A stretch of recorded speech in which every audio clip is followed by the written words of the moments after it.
अस्सलाम वालेकुम नाज़रीन, मैं हूँ आदम शमानी। आप देख रहे हो एएचडी उर्दू टीवी।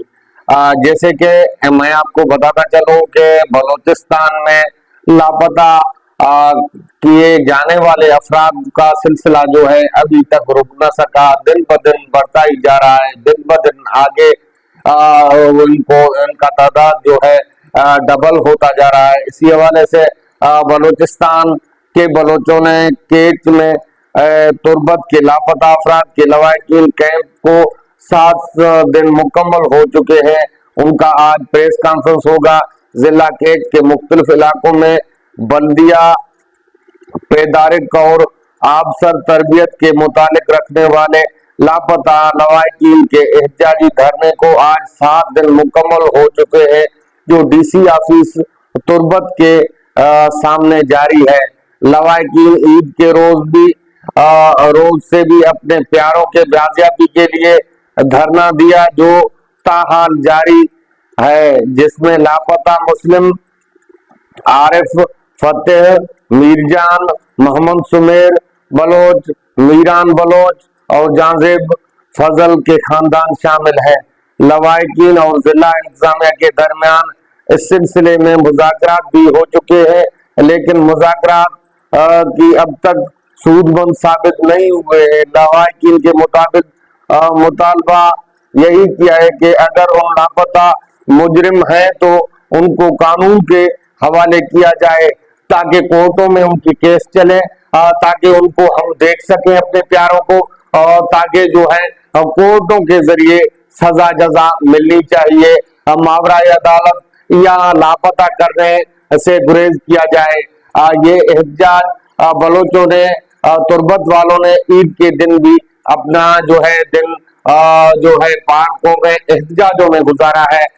बलोचों के हवाले से जो ये सिलसिला तूल पकड़ता जा रहा है।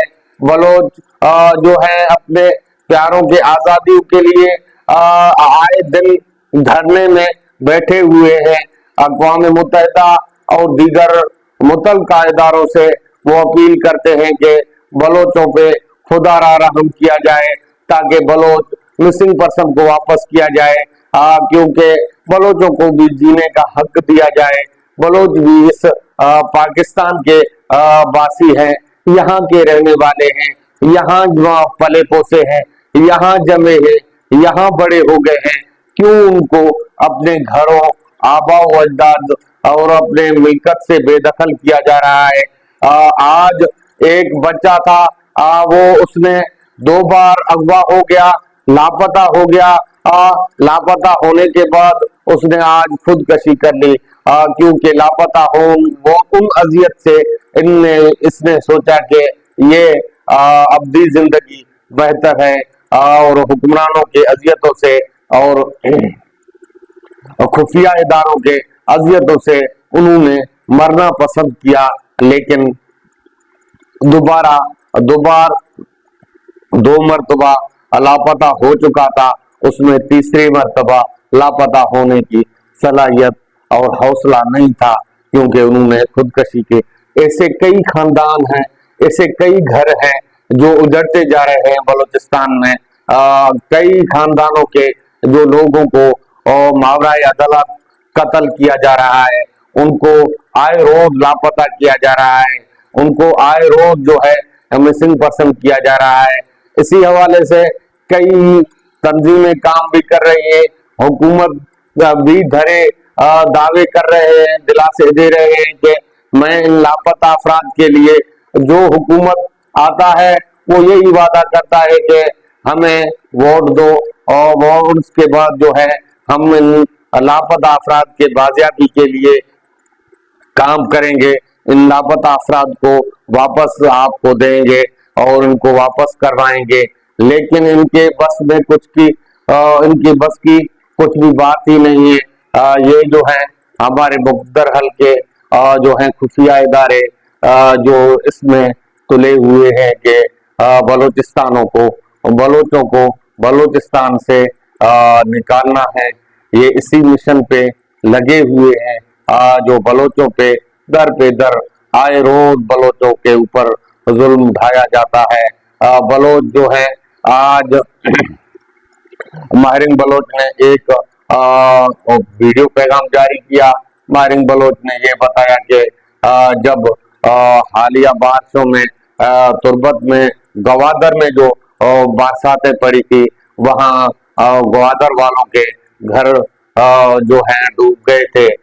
जब बलोच जदयती कमेटी के तरफ से बलोच भाइयों की मदद की, हुकूमत ने तो कुछ नहीं किया और उनके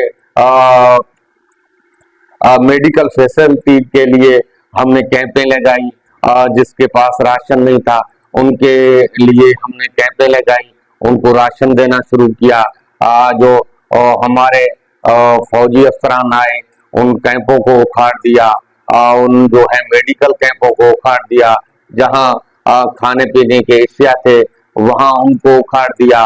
इनको हमारे कैंपों से भी डर लगता है, क्योंकि हम तो ये कैंप हमने लगाए थे अपने बलोच भाइयों की मदद के लिए, जिनके घर मुकम्मल मिसमार हो गए थे, बारिश में डूब गए थे, गिर गए थे, जिनके पास खाने के लिए राशन नहीं था, जिनके पास खाने पीने के लिए पानी साफ मुहैया नहीं था, क्योंकि वहां बारिश का पानी इतना आ चुका था, मुकम्मल सैलाब था। सैलाब के जद में उनके बच्चे बूढ़े जो है घर खेत फसल जो है मुकम्मल तबाह हो चुके थे। इसीलिए हुकूमत कदम पहली और या हुकूमत कोई मदद नहीं कर रहा था, इसी हवाले से हमने उनका मदद करना शुरू किया। तो हुकूमत के तरफ से और जो है पुलिस और रेंजर्स और फौजियों के तरफ से जो है हमारे कैंप वहां से उखाड़े गए हैं।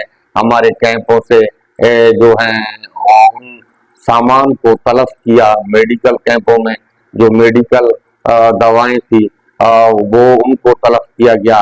जो खाने पीने के अशिया थे उनको तलब किया गया, और जो हमने कैंपें लगाई थी और खाने पीने की अशिया थी उन खाने पीने अशिया को भी तलब किया गया। ये हमने कभी नहीं सोचा कि हमारे मुल्क पाकिस्तान के इदारे इतने गिर जाएंगे कि बलोचों को एक तरफ धकेल देंगे, बलोचों को बागी बनाएंगे, बलोचों के साथ इतना जुल्म और बर्बरियत करेंगे। ये बलोच भी इस पाकिस्तान के पैदावार हैं, यहाँ के जो पले पोसे बड़े हुए हैं। बलोचों के साथ इतना जुल्म ना कीजिए। तो आप किसी के इशारे और किसी के कहने पे बलोचों पर जुल्म कर रहे हो, और खुदा भी खुदा है। बलोचों का एक दिन वो आएगा आप पशमिंदा हो जाओगे। तो बलोच शुरू होंगे। बलोच अपने हक के लिए लड़ रहे हैं, बलोच अपने खानदान बचाने के लिए लड़ रहे हैं। बलोच यही कह रहे हैं, चीख चीख के बता रहे हैं कि खुदारा हमें जीने का हक दो। आपने वसाइलों पे कब्जा किया, क्योंकि बलूचिस्तान कुदरती वसाइलों से माला माल है। सोना तांबा चांदी लोहा सब कुछ वहां से निकलता है। तो इसीलिए बलोच कह रहे हैं कि हमें आपने वसाइलों पे तो कब्जा किया है, लेकिन खुदारा हमें जीने का हक दो। हम हमको क्यों मिसिंग पर्सन किया जाता है, हमें क्यों लापता किया जाता है, हमें क्यों मारा जाता है, हमें क्यों पीटा जाता है। आए रोज बलोचों के जो है मशकशुदा लाशें मिलना शुरू है। ये सिलसिला बंद करो, आप हमें रहने दो अपने घरों में, हमें तालीम करने दो, हमें पढ़ने दो। और क्योंकि हमारा कोई हक नहीं है कि बलोच खानदान का कोई छोटा बच्चा भी पढ़ने जाता है स्कूल, तो वहां से उठाया जाता है। बलूचिस्तान का कोई तुलबा जो बाहर और सूबे में जाता है, पाकिस्तान के किसी और सूबे में, तो वहां से उठाया जाता है। पंजाब यूनिवर्सिटियों से बलोच तुलबाओं को उठाया जाता है, सिंध यूनिवर्सिटी से बलोच तुलबाओं को उठाया जाता है, खैबर पख्तूनख्वा यूनिवर्सिटियों से बलोच तुलबाओं को उठाया जाता है। जैसे कि इस्लामाबाद यूनिवर्सिटियों से भी बलोच तुलबाओं को उठाया जाता है। बलोच को क्या इस माशरे में पढ़ने का हक भी नहीं दिया जा रहा है? बलोचों के साथ इतना जुल्म बर्बरियत बंद करो। इस मारिंग बलोच ने एक बैनुल अक़वामी जो है जलसा मुनक्किद किया है, उसने जगह का कायम किया है। चंद दिनों में वो इंटरनेशनल एक जो है जलसा करेगा। जलसा गाह में पूरे बलोच कौम को दावत दिया है मारिंग बलोच ने। मुझे दीजिए इजाजत, अपने मेजबान आदम शमानी को फिर मिलेंगे अगले व्लॉग में। अपना ख्याल रखिए, अपने इस चैनल का ख्याल रखिए। हो सके तो चैनल को सब्सक्राइब कीजिए, बेल का आइकन दबाइए, क्योंकि आने वाली हर खबर आप तक पहुंचता रहे।